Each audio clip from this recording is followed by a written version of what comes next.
Les 10 clés de la prière. Clé numéro 1. Prendre conscience par le biais de la foi que Dieu, l'Éternel, a déposé en chacun de nous une étincelle de lumière, de telle sorte que comme dans Deutéronome chapitre 30 versets 11 à 14. Les commandements de Dieu ne sont pas trop durs. Chapitre 30. Verset 11. Ce commandement que je te prescris aujourd'hui n'est certainement point au-dessus de tes forces et hors de ta portée. Verset 12. Il n'est pas dans le ciel, pour que tu dises, qui montera pour nous au ciel et nous l'ira chercher, qui nous le fera entendre, afin que nous le mettions en pratique. Verset 13. Il n'est pas de l'autre côté de la mer, pour que tu dises, qui passera pour nous de l'autre côté de la mer et nous l'ira chercher, qui nous le fera entendre, afin que nous le mettions en pratique. Verset 14. C'est une chose, au contraire, qui est tout près de toi, dans ta bouche et dans ton cœur, afin que tu la mettes en pratique. Clé numéro 2. Priez au nom de Jésus.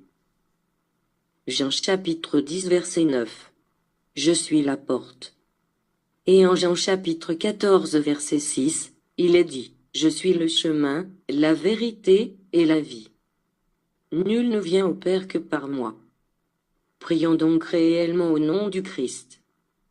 En Jean chapitre 14 verset 13, il est dit, et tout ce que vous demanderez en mon nom, je le ferai, afin que le Père soit glorifié dans le Fils.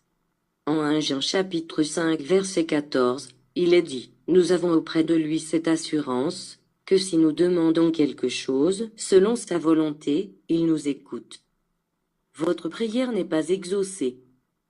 Peut-être parce que nous ne savons pas prier ou que nous demandons mal. Demandez-vous. Ma prière correspond-elle à la volonté de Dieu?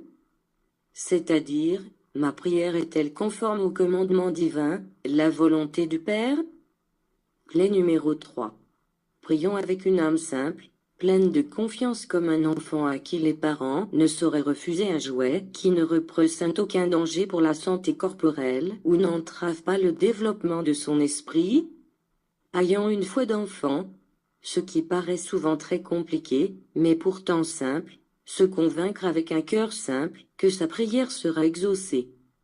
Laissons tomber les masques, ne jouons pas au grand devant Dieu. Comme nous révèle Matthieu chapitre 19 verset 14. Laissez les petits enfants, et ne les empêchez pas de venir à moi, car le royaume des cieux est pour ceux qui leur ressemblent. Et en Marc chapitre 10 versets 14 et 15. Il est écrit, verset 14.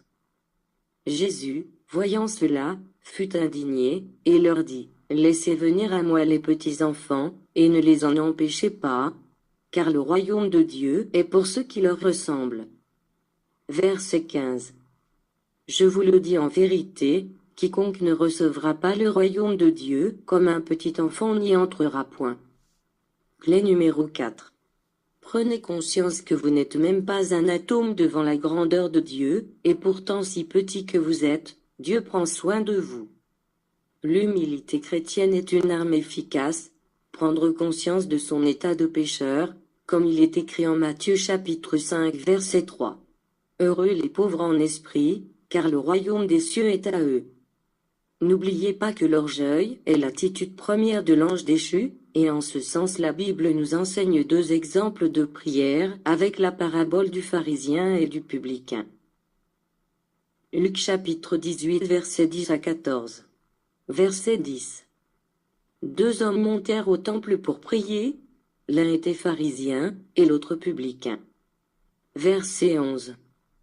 Le pharisien, debout, priait ainsi en lui-même. Ô Dieu, je te rends grâce de ce que je ne suis pas comme le reste des hommes, qui sont ravisseurs, injustes, adultères, ou même comme ce publicain. Verset 12. Je jeûne 2 fois la semaine, je donne la dîme de tous mes revenus. Verset 13. Le publicain, se tenant à distance, n'osait même pas lever les yeux au ciel, mais il se frappait la poitrine, en disant, ô Dieu, sois apaisé envers moi, qui suis un pécheur. Verset 14. Je vous le dis, celui-ci descendit dans sa maison justifié, plutôt que l'autre. Car quiconque s'élève sera abaissé, et celui qui s'abaisse sera élevé. Clé numéro 5. Prier dans le secret. C'est prier au plus profond intérieur de son cœur, que seul Dieu peut sonder. Matthieu chapitre 6 versets 6 et 7, nous dit. Verset 6. Mais quand tu pries, entre dans ta chambre, ferme ta porte, et prie ton Père qui est là dans le lieu secret, et ton Père, qui voit dans le secret, te le rendra. Et au verset 7. En priant, ne multipliez pas de vaines paroles, comme les païens, qui s'imaginent qu'à force de paroles ils seront exaucés. Clé numéro 6. Avoir une volonté ferme. Prendre conscience que la chair est faible, dont développer le désir de prier fréquemment, la persévérance. En Matthieu chapitre 26, verset 41. Il est écrit, « Veillez et priez, afin que vous ne tombiez pas dans la tentation. L'esprit est bien disposé, mais la chair est faible. » Et en Colossiens chapitre 4 verset 2. Il est dit, « Persévérez dans la prière, veillez-y avec action de grâce. » La persévérance aussi dans les bonnes œuvres soutiennent votre prière, la persévérance dans l'amour du prochain, dans la charité, la droiture de vie, enfin une foi active en tout temps, une espérance fermant la parole de Dieu. Clé numéro 7. Mourir au dehors, au monde extérieur au moment de vos prières et ne pas vous laisser distraire, cependant vivre intensément dans l'amour du prochain. Si vous voulez que Dieu vous écoute, écoutez-vous vous-même. Les moments de prière sont des moments d'attention, mieux de réponse à l'amour de Dieu, comme dans Il nous le recommande. Tu aimeras le Seigneur de tout ton cœur, de toute ton âme, de tout ton pouvoir, dit le Deutéronome chapitre 6 verset 5. Et c'est le premier commandement.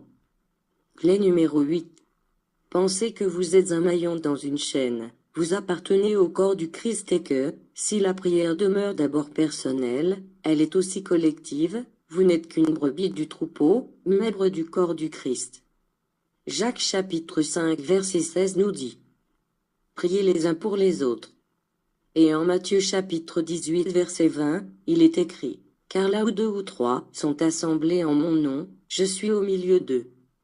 En ce sens, la prière d'intercession et les groupes de prière sont une aide très efficace pour ceux qui le peuvent. Clé numéro 9. Essayez de faire si possible de la prière votre vie et de votre vie la prière, en ce sens de commencer toujours votre journée par la prière, et en terminer aussi par une prière. Clé numéro 10. Pourquoi jeûner? Le jeûne humilie la chair, pécheresse en faveur de l'épanouissement de l'esprit.